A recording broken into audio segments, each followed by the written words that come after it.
through the front pages of the newspapers. Let's start with the Metro, as you can see here. Now, it leads with the tragic drowning of a 16-year-old Sudanese boy who was attempting to cross the English Channel near Calais.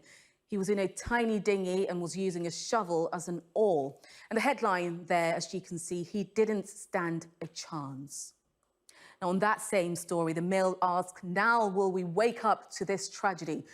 Also on their front page is an exclusive about the 24 lashes for a UK public school boy in Singapore.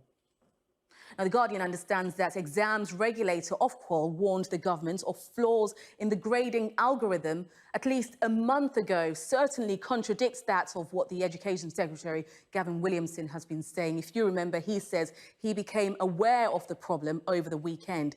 So certainly the blame game is on.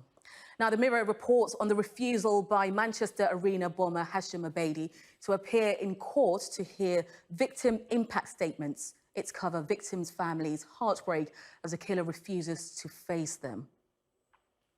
Now, the Express says Brexit trade talks have stalled in a dispute over whether British lorry drivers will be able to travel to the continent. Now, industry bosses, both here in the UK and in the EU, have warned that restrictions could cause major job losses. And according to the Financial Times, Apple is now worth, wait for this, $2 trillion. I know, just a mere $2 trillion. It's just 2 years after it was valued at $1 trillion.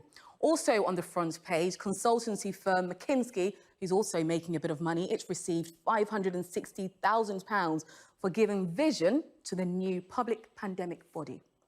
Let's move on to the Yorkshire Post, and it has heard plans to establish a clean air zone in Leeds are to be scrapped. This is due to the pandemic because funding cuts have been made as a result of that, and the scheme was planning to charge some vehicles to encourage people to be more environmentally minded.